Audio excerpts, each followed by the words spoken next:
Bapa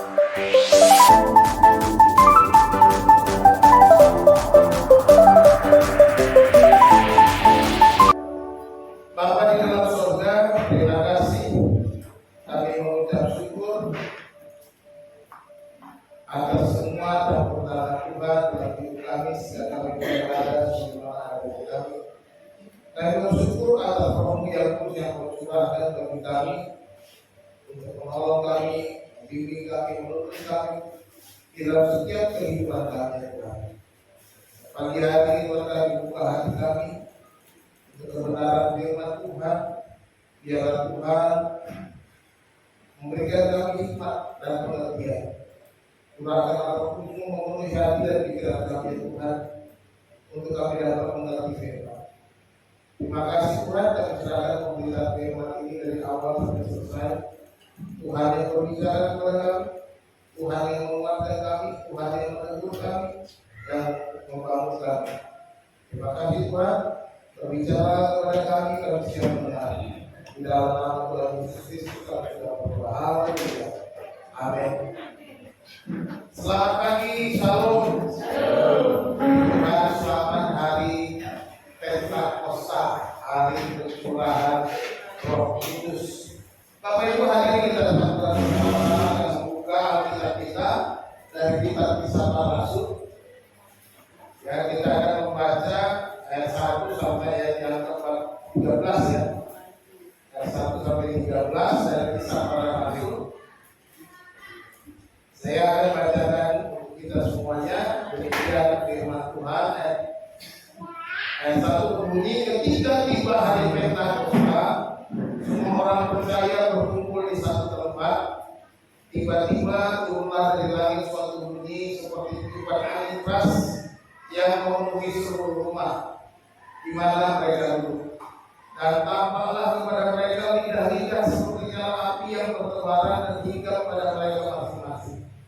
Maka mulai mereka dalam Roh Kudus, lalu mereka berkata-kata dalam bahasa-bahasa lain seperti yang diberikan oleh Roh itu kepada mereka untuk mengatakannya.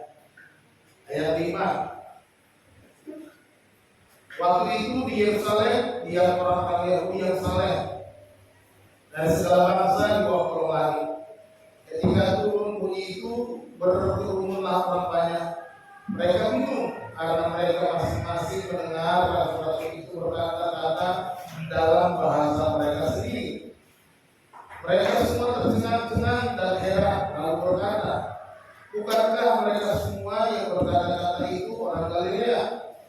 Bagaimana mungkin kita masing-masing mendengar mereka berkata-kata dalam bahasa kita sendiri, yaitu bahasa yang kita pakai di negeri asal kita. Kita orang Partia, Media, Elam, penduduk Mesopotamia, Yudea dan Kapadokia, Pontus dan Asia, Frigia dan Pamfilia, Mesir dan daerah-daerah Libya, yang berdekatan dengan Kirene, pendatang-pendatang dari Roma, baik orang Yahudi maupun penganut agama Yahudi, orang Kreta dan orang Arab. Kita mendengar mereka berkata-kata dalam bahasa kita sendiri tentang perbuatan-perbuatan besar yang dilakukan Allah. Mereka semuanya tercengang-cengang dan sangat bermalu-malu. Sambil berkata seorang kepada yang lain, apakah artinya ini? Tetapi orang lain menyindir, mereka sedang mabuk oleh anggur manis. Demikian firman Tuhan. Berbahagia kita yang mendengar dan yang melakukan firman Tuhan. Bapak Ibu sudah dikasih Tuhan, hari raya Pentakosta, ya. Dalam sejarahnya kita tahu Pentakosta itu berasal dari bahasa Yunani Pentekostos, ya, yang berarti ke-50 atau hari yang ke-50, ya. Hari ke-50 diperingati. Hari raya Pentakosta diperingati 50 hari. 50 hari setelah Paskah menandai turunnya Roh Kudus kepada para murid. Makanya Paskah kebangkitan, kemudian 40 hari Yesus naik, 10 hari kemudian hari ke-50 hari Pentakosta. Bapak Ibu dikasih Tuhan, apakah makna dari perayaan ini? Makna dari perayaan Pentakosta merayakan pengiriman atau pencurahan Roh Kudus kepada murid-murid Yesus sesuai dengan janjinya sebelum kenaikannya ke surga. Ya, Yesus sudah berjanji dia akan mencurahkan menurut Roh Kudusnya, dan hari Pentakosta itu adalah hari di mana Roh Kudus dicurahkan sebagaimana bacaan kita pada hari ini. Nah, pada hari tersebut Roh Kudus turun dan memberi kemampuan untuk berbicara dalam bahasa-bahasa asing sehingga memungkinkan penyebaran kabar baik dari Injil Yesus Kristus itu. Kok bukan bisa lebih fokus? Bagi umat Kristen, hari raya Pentakosta adalah merayakan kelahiran gereja Kristen dan penguatan iman pada pengikut Yesus. Jadi, dan percaya dengan pencurahan Roh Kudus dimulailah gereja orang percaya, kan? Dimulai gereja. Nah, kita mulai dengan tradisi yang dilakukan dalam hari raya Pentakosta. Di beberapa tradisi Kristen, hari raya Pentakosta diperingati dengan ibadah, ya. Ibadah khusus, doa dan pengajian gereja secara general, ya. Kemudian simbol-simbol yang sering digunakan adalah lidah-lidah api, mata burung merpati, dan warna merah, itu kan simbol-simbolnya, ya. Beberapa gereja melakukan baptisan massal atau pembaruan janji pada hari Pentakosta.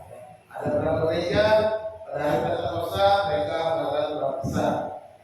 Kesimpulannya, jadi secara singkat hari raya Pentakosta adalah perayaan kebangkitan dan kelahiran gereja Kristen, menandai turunnya Roh Kudus yang memperkuat dan menyebarkan iman para pengikut Yesus.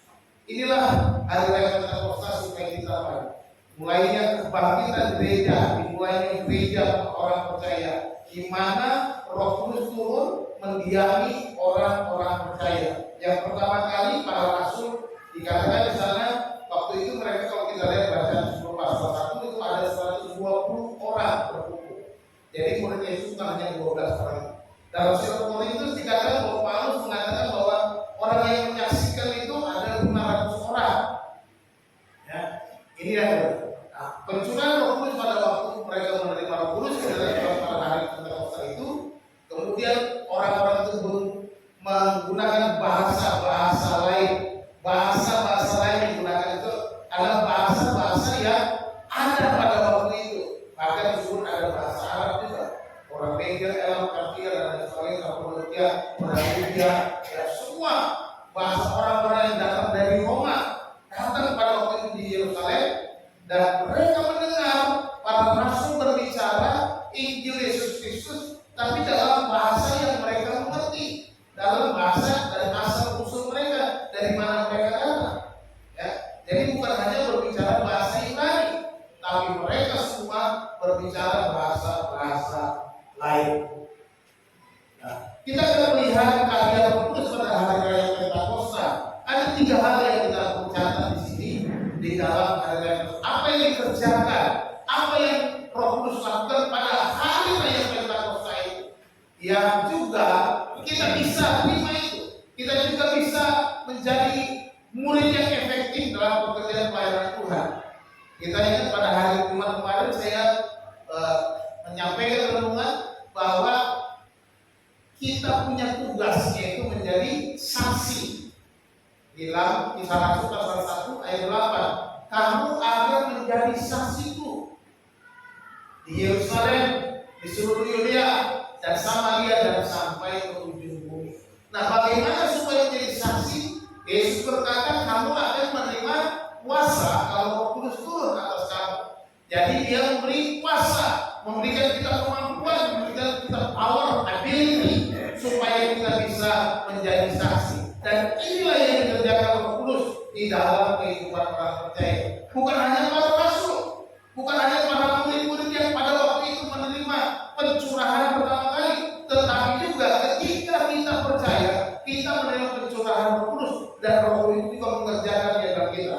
Yang pertama kita lihat bahwa kita menerima karunia. Roh Kudus memberikan kita karunia rohani. Roh Kudus memberikan kita karunia rohani. Di dalam ayat yang keempat dikatakan, maka penuhlah mereka dengan Roh Kudus. Perhatikan, orang-orang yang berkumpul itu penuh dengan Roh Kudus. Lalu mereka mulai berkata-kata dalam bahasa-bahasa lain, seperti yang diberikan oleh Roh itu kepada mereka untuk mengatakannya. Nah, kata bahasa-bahasa ini adalah karunia yang Tuhan berikan melalui pencurahan Roh Kudus. Para rasul diberikan karunia untuk bisa berbicara dalam bahasa-bahasa asing, bahasa-bahasa lain, bahasa-bahasa yang mereka belum pernah pelajari. Ini karunia, bukan dipelajari, bukan kursus, bukan pergi les supaya mereka pintar bahasa orang Roma, bahasa Yunani, bahasa orang Itali, bahasa apa lagi, bahasa orang Libya, dan orang Arab bahkan dikatakan. Tidak. Tetapi saat Roh Kudus dicurahkan, mereka semua berbahasa-bahasa lain. Mereka berbahasa. Ini adalah karunia rohani, bukan hal yang dipelajari. Jadi karunia rohani adalah pemberian. Ya. Karunia rohani, dan Tuhan sudah memberikan kita karunia rohani. Sebenarnya ada banyak karunia rohani. Ya. Dalam 1 Korintus pasal 12 ayat 17 dikatakan, tetapi kepada tiap-tiap orang dikaruniakan penyertaan Roh untuk kepentingan bersama. Jadi kita lihat di sini bahwa Roh Kudus itu memberikan karunia untuk kepentingan bersama. Kepentingan siapa? Kepentingan gereja, kepentingan kita orang percaya, kepentingan antara kita satu dengan yang lain, kepentingan bersama untuk membangun, tumbuh bersama. Jadi karunia-karunia rohani yang Tuhan berikan kepada kita bukan untuk diri kita sendiri. Ingat baik-baik. Ketika kita diberikan karunia rohani, ketika kita diberikan kemampuan itu, kita harus ambil bagian dalam pekerjaan untuk membangun orang lain, membangun saudara kita, membangun orang-orang di sekitar kita. Kita harus menjadi bagian daripada keluarga Allah yang saling menguatkan. Itu sebabnya digambarkan juga keluarga Allah itu seperti bangunan, seperti batu-batu yang disusun. Batu-batu itu disusun supaya menopang batu yang lain, supaya bangunan itu kokoh, bangunan itu kuat, bangunan itu jadi indah. Demikian juga kita, ketika kita diberikan karunia rohani itu bukan untuk kepentingan kita sendiri, tetapi bagaimana supaya orang lain juga diberkati. Karunia rohani itu supaya orang lain bisa dibangun iman. Jadi saya mengajak kita untuk memanfaatkan, menggunakan karunia rohani yang Tuhan berikan kepada kita. Kita harus tahu apa sih karunia rohani yang Tuhan berikan kepada kita.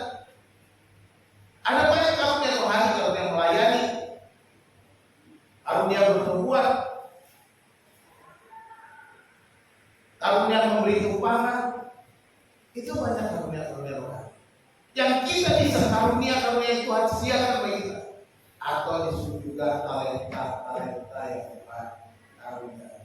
Jadi kalau saudara punya karunia, jangan didiamkan, jangan berdiam diri, tetapi gunakan karunia itu supaya menyenangkan hati. Kita dipanggil untuk melayani satu dengan lain dengan karunia. Jadi Tuhan sudah mempersiapkan, di mana kamu akan menerima kuasa kalau Roh Kudus turun atas kamu. Salah satu kuasa diberikan karunia supaya kita bisa bermanfaat, supaya kita lebih efektif dalam pekerjaan Tuhan, dalam pelayanan kita kepada Tuhan. Jadi kita harus melakukan tugas panggilan. Nah, di dalam kitab Efesus pasal 4 ayat 11 dan 12 dikatakan, dan dialah yang memberikan baik rasul-rasul maupun nabi-nabi, baik pemerintah-pemerintah Injil maupun gembala-gembala dan pengajar-pengajar. Tuhan memberikan kita rasul-rasul, nabi-nabi, pemerintah Injil, gembala dan pengajar. Ada 5 jabatan. Tuhan mengajarkan kita untuk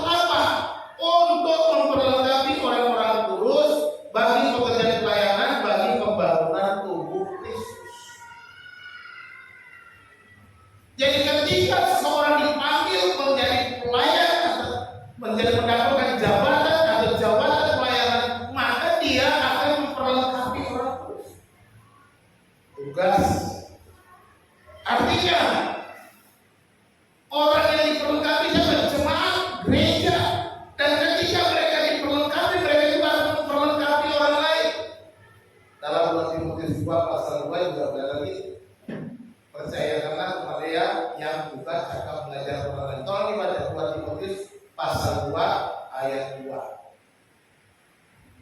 2 Timotius 2 ayat 2. Ayo, tolong dibaca, jangan sungkan-sungkan, jangan lama-lama, langsung yang ketemu baca. Silakan. 2 Timotius 2 ayat 2. Apa yang telah engkau dengar daripadaku di depan banyak saksi, percayakanlah itu kepada orang-orang yang dapat dipercayai, yang juga cakap mengajar orang lain. Ya. Paulus berkata kepada Timotius, apa yang telah kau dengar daripadaku di depan banyak saksi, percayakan itu kepada orang lain yang juga cakap mengajar. Jadi ada proses multiplikasi. Kita harus terus belajar sebagai orang percaya. Ingat baik-baik, kita sebagai orang percaya dipanggil menjadi seorang murid. Makanya dikatakan oleh Tuhan Yesus dalam Matius pasal 28, karena itu pergilah jadikanlah segala bangsa muridku. Kita harus dijadikan murid, artinya orang yang senantiasa siap untuk belajar, yang juga siap menjadi memberikan pengajar, menjadi murid, menjadi teladan. Jadi ini yang jadi Tuhan sudah mencurahkan Roh Kudus-Nya kepada kita dengan memberikan kita karunia-karunia rohani. Mari kita ambil bagian pekerjaan Tuhan. Tiap orang tanpa kecuali, jangan bilang, oh saya nggak punya karunia, nggak mungkin.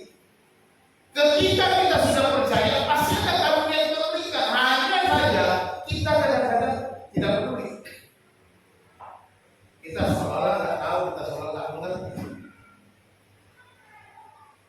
Kita nggak mau tahu dengan karunia kita karena kita mungkin malas pelayanan. Ambillah bagian dalam pekerjaan pelayanan karena Roh Kudus sudah dicurahkan dan memberikan kita karunia rohani. Yang kedua, Roh Kudus memberi kita keberanian. Roh Kudus memberikan kita apa? Keberanian. Ayat 14 berkata, maka bangkitlah Petrus berdiri dengan kesukaan itu dan dengan suara nyaring dia berkata kepada mereka, hai kamu orang Yahudi dan kamu semua orang yang tinggal di Yerusalem, ketahuilah dan camkanlah perkataanku ini. Lihat, Petrus. Ketika orang-orang berkata mereka mabuk oleh anggur, ayat 14, Petrus berdiri. Siapa sih Petrus? Masih ingat Petrus ketika Yesus dihakimi atau diadili, apa yang terjadi dengan Petrus? Hanya dengan seorang perempuan Ibrani, kamu kayaknya muridnya satu. Oh enggak kenal. Petrus menyangkal Yesus 3 kali, ketakutan. Karena melihat Yesus diseret, dianiaya, Yesus diadili, dia berpikir bahkan mengawalnya, dia ketakutan. Tetapi pada saat ini di tengah-tengah ribuan orang yang hadir di Yerusalem, di tengah ribuan orang yang datang dari berbagai penjuru, Petrus berdiri dan berkata, hai kamu orang Yahudi dan kamu semua yang tinggal di Yerusalem, camkanlah perkataanku ini. Kalau kita baca dulu, mereka tidak mabuk oleh anggur. Lalu kemudian dia berbicara pada khotbah. Petrus si penyangkal Yesus memperoleh keberanian, memperoleh keyakinan. Dia berani berdiri, dia berani berkata, dia tidak takut lagi, dia tidak takut mati, dia tidak takut nyawanya hilang. Dia memberikan dirinya berdiri dengan orang banyak yang begitu besar jumlahnya. Perhatikan, kalau kita membaca kisah yang selanjutnya, 3.000 orang percaya dan dibaptis. 3.000 pada zaman itu banyak sekali. Awal pertama 3.000 orang itu bisa bertobat. Ya, artinya Petrus menghadapi orang banyak, kerumunan orang luar biasa besarnya jumlahnya dibandingkan pada saat Yesus diadili. Apa yang Petrus hadapi belum sebanyak itu. Hanya seorang perempuan yang menyinggung dia, kayaknya kamu salah seorang dari muridnya. Apa yang kau maksudkan? Aku nggak kenal dia. Tetapi ketika Roh Kudus dicurahkan, ketika Roh Kudus memenuhi Petrus, ketika Roh Kudus mendiami Petrus, di sanalah ada keberanian, di sana Petrus berani berdiri, di sana Petrus berani berbicara, di sana Petrus berani menghadapi orang banyak, di sana Petrus berani menyerahkan hidupnya, menyerahkan nyawanya untuk Yesus. Ada keberanian. Jadi kalau untuk Tuhan, jangan takut. Jangan takut. Roh Kudus akan berbicara dan menolong kita. Roh Kudus akan memberikan kita keberanian untuk menghadapi tantangan.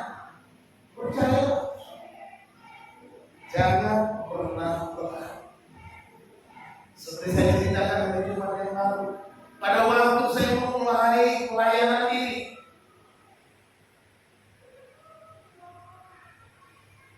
Bapak Pendeta Sofil tanya, Ferdinand, kamu yakin mau pelayanan di Ciledug ini? Kamu tidak takut mati? Jawaban saya, Pak, kalau memang waktunya mati, kemanapun saya pergi melayani, pasti saya mati.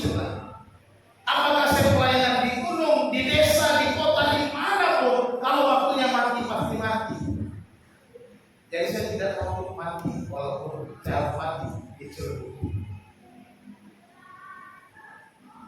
Puji Tuhan, akhirnya Bapak Pendeta Sofil berkata, oke, baik, tidak jalan terus pelayanan.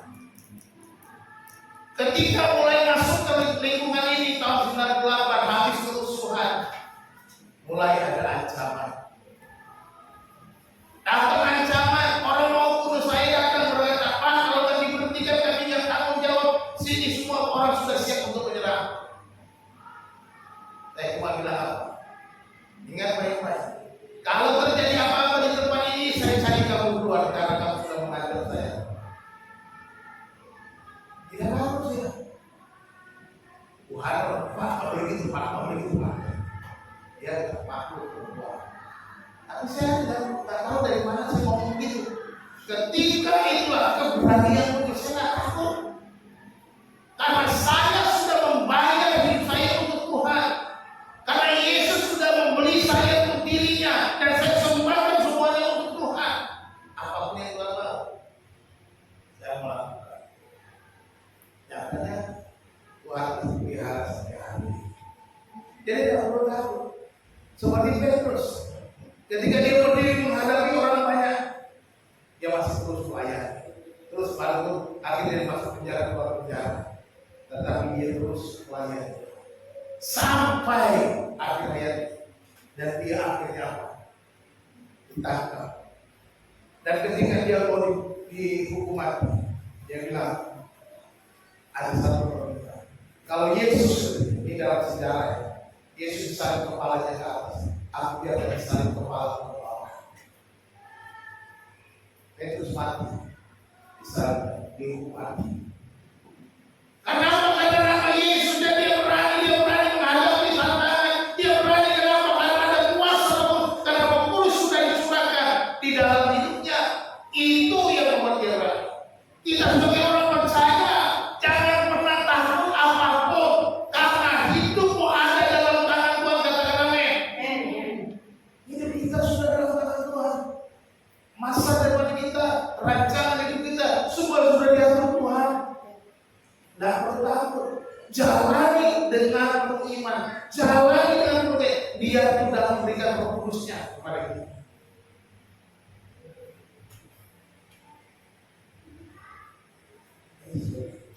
Dalam 2 Timotius 1 ayat 7 dikatakan, sebab Allah memberikan kepada kita bukan roh ketakutan, melainkan roh yang membangkitkan kekuatan, kasih, dan ketertiban. Allah tidak memberi kita roh ketakutan, tapi Dia memberikan kekuatan, kasih, dan ketertiban.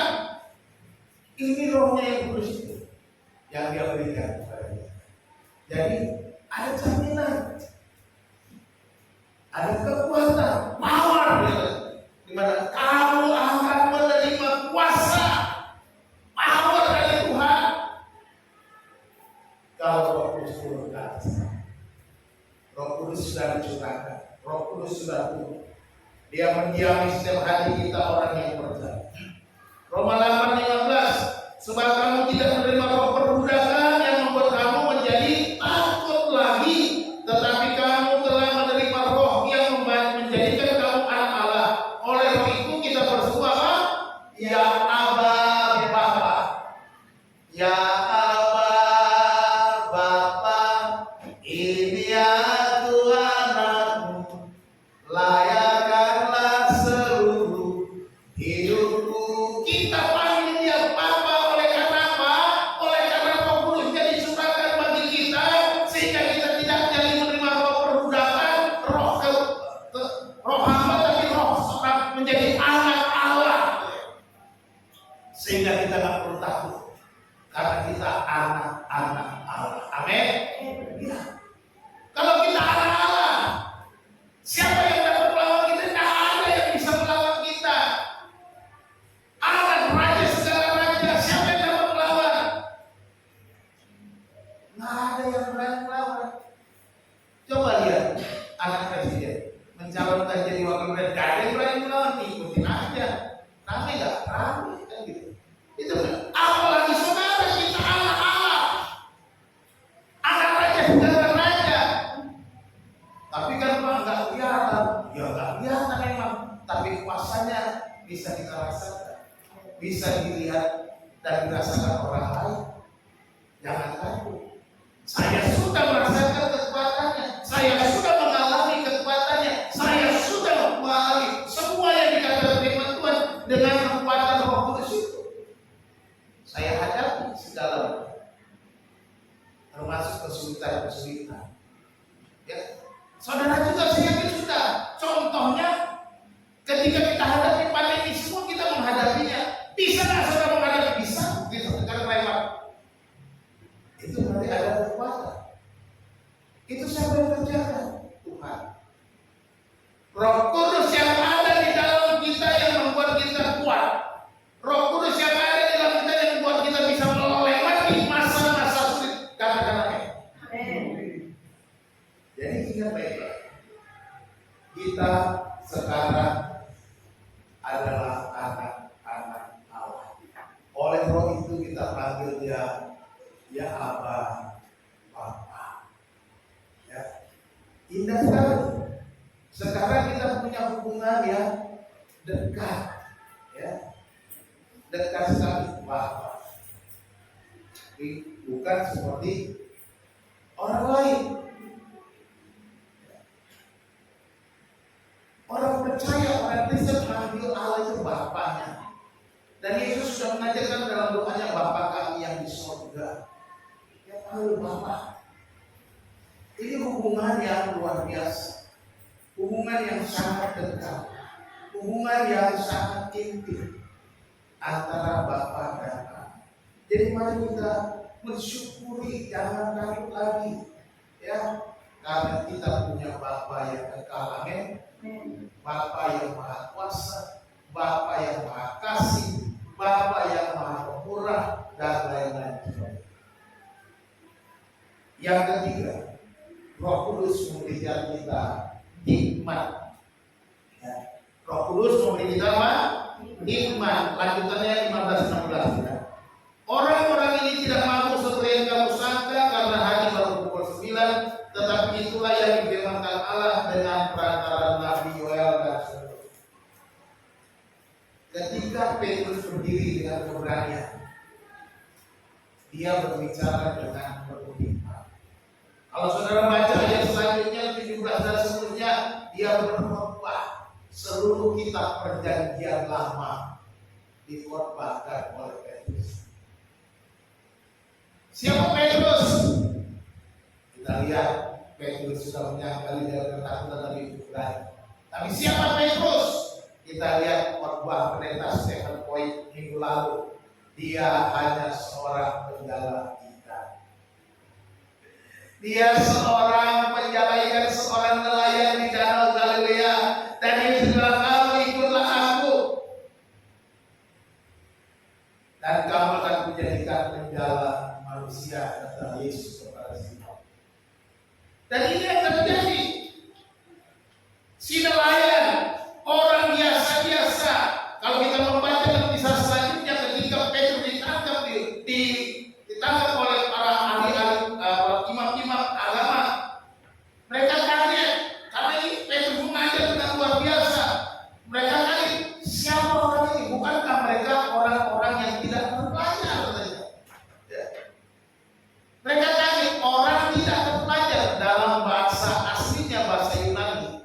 Itu bahasa tak terpelajar itu ditulis idiotes, atau kita kenal kata idiot. Nah, itu orang bodoh. Bukankah mereka ini idiot-idiot katanya? Itu artinya IQ-nya jongkok katanya. Itu cara mereka imam-imam merasa paling hebat, merendahkan. Tapi kok mereka bisa berbicara begitu hebat, berbicara perjanjian lama, mengetahui kitab suci dengan baik, lebih pintar mereka daripada kita. Itu dari mana? Hikmat dari Roh Kudus.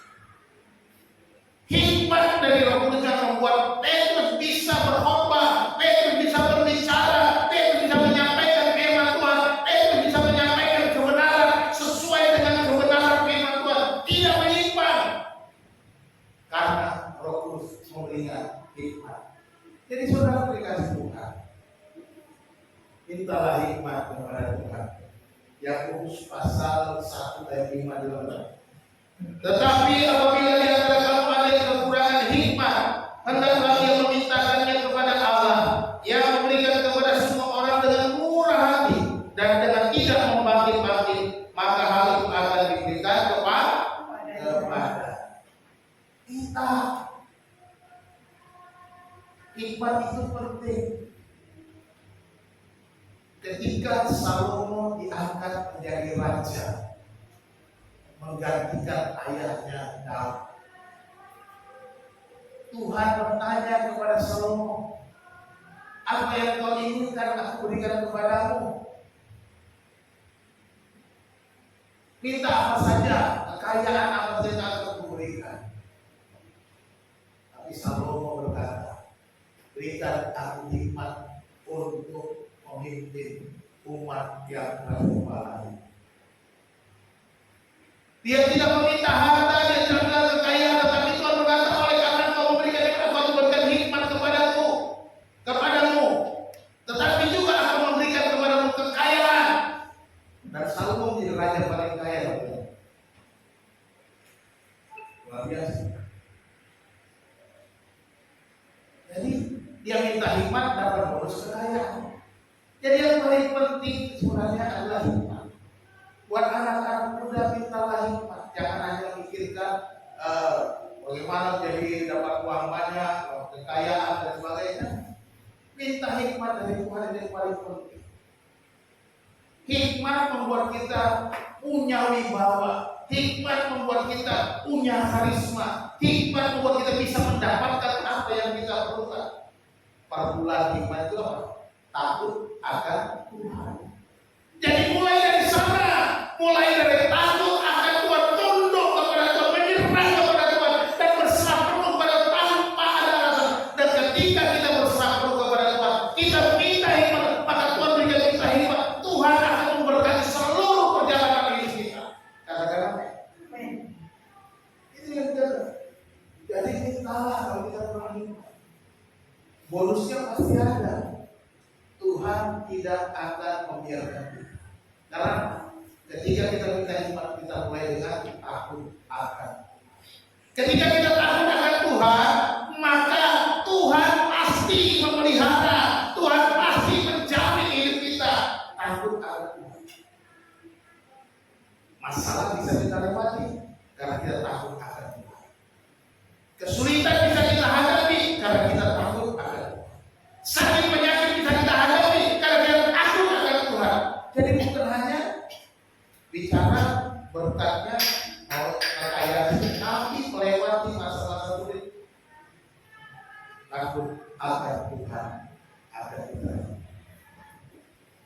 Tuhan memberikan kita hikmat melalui pencurahan Roh Kudus. Petrus bisa berbicara bukan karena dia pandai, bukan karena dia lebih hebat daripada yang lain. Kalau kita lihat rasul-rasul yang lain, Yakobus melayani, Yohanes melayani, dan lain sebagainya, Filipus melayani, semuanya melayani Tuhan. Mereka pergi memberitakan Injil, Thomas pergi memberitakan Injil. Dengan apa? Dengan kuasa Roh Kudus. Dia berikan hikmat kepada para rasul. Karena apa? semua dipakai untuk menjadi saksi. Di mana dalam Yohanes 19 dikatakan, tetapi kamu juga harus bersaksi karena kamu semula bersama-sama dengan aku. Yesus mengajarkan supaya kita semua bersaksi. Kita yang sudah dipilihnya, dipanggilnya, bukan dipanggil untuk asal dipanggil, bukan dipanggil untuk menjadi anggota saja, tetapi untuk menjadi saksi. Bukan menjadi anggota keluarga Allah semata, duduk manis, duduk diam, tenang-tenang, nunggu-nunggu duit, nunggu-nunggu berkat, bukan itu. Bersaksilah. Di sanalah kita mengenal perkara-perkara besar. Di sanalah kita mengenal mujizat-mujizat. Ketika kita terlibat dalam pekerjaan Tuhan, di sana Tuhan bekerja. Tuhan bekerja. Tapi kalau kita tidak mau, bagaimana Tuhan bekerja? Karena kita tidak mau bekerja, Tuhan tidak bisa asal melakukan sesuatu tanpa kita juga terlibat dalam pekerjaan Tuhan. Dengan demikian kita akan mengalami mujizat, minta hikmat dari Tuhan. Jadi ini karya yang kedua. Petrus bisa berbicara, berani berbicara karena karya Roh Kudus. Hikmat berbicara kepada. Kesimpulan, kita masuk pada kesimpulan. Karya Roh Kudus itu memberikan apa? Pertama, memberikan kita karunia Tuhan. Ada karunia gift, ya, gift atau spiritual gift atau karunia Tuhan, gift. Ada karunia Tuhan. Tuhan memperlengkapi orang percaya dengan karunia rohani, ya. Oleh sebab gunakan karunia untuk membangun. Jadi Tuhan menggunakan karunia kita itu untuk membangun.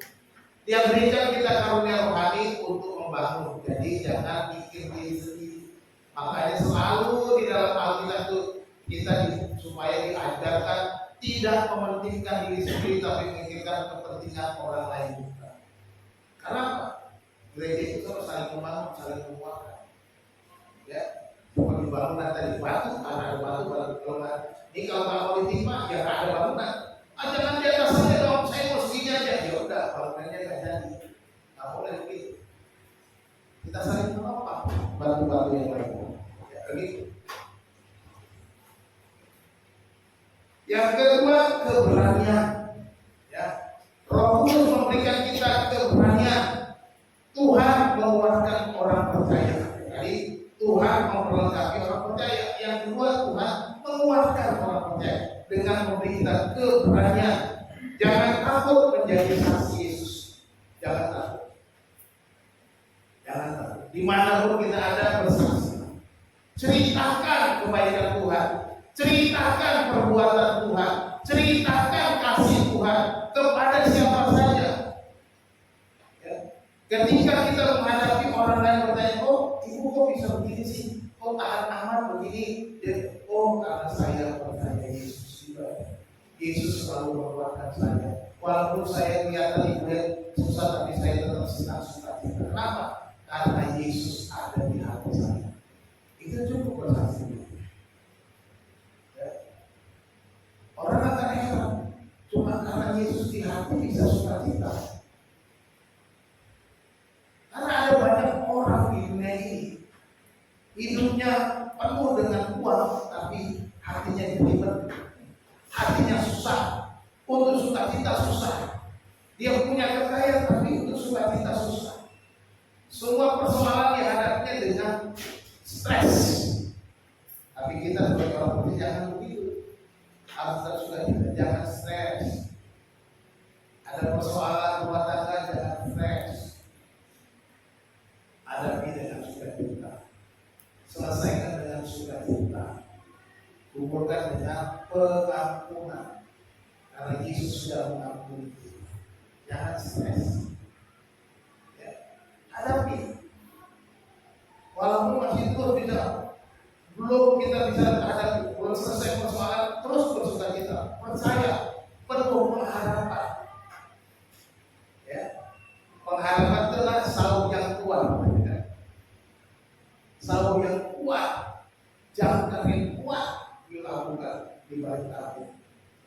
sehingga kita bisa tetap punya pengharapan.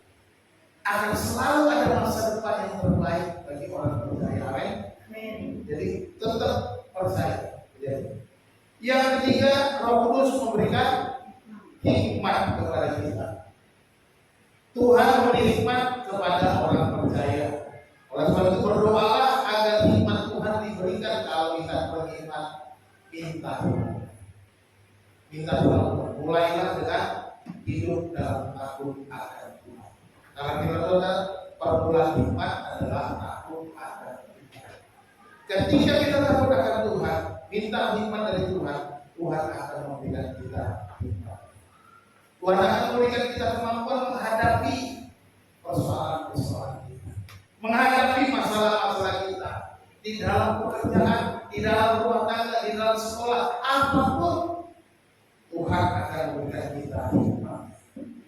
Sebagai penutup, kata-kata penutup dikatakan kamu akan menerima kuasa.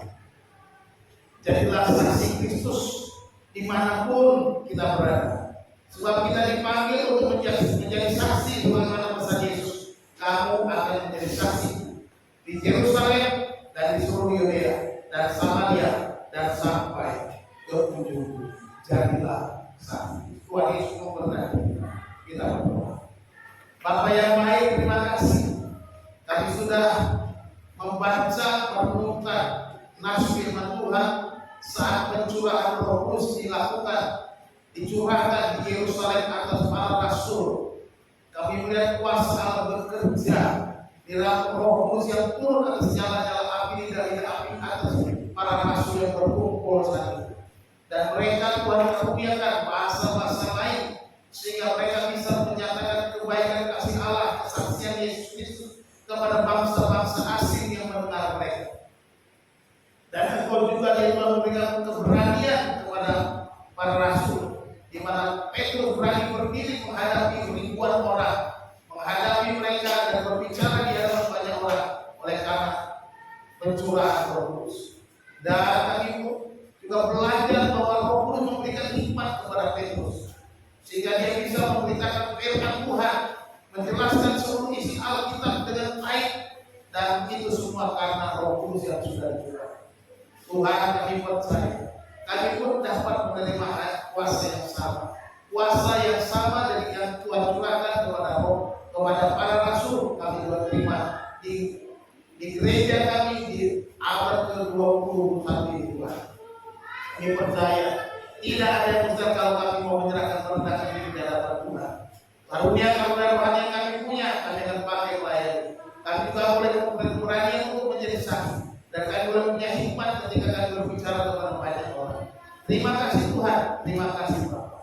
Hamba-Mu selesai berbicara, Roh Kudus biarlah Engkau juga terus berbicara kepada kami, menolong kami supaya firman Tuhan yang kami baca dan mendengarkan terus kami ingat, dapat kami lakukan, dan kami boleh hidup dalam kebenaran. Terima kasih Bapak, di dalam surga kami mengucap syukur dan menyerahkan hidup kami dalam tangan. Di dalam nama Tuhan Yesus kami sudah berdoa. Haleluya. Amin.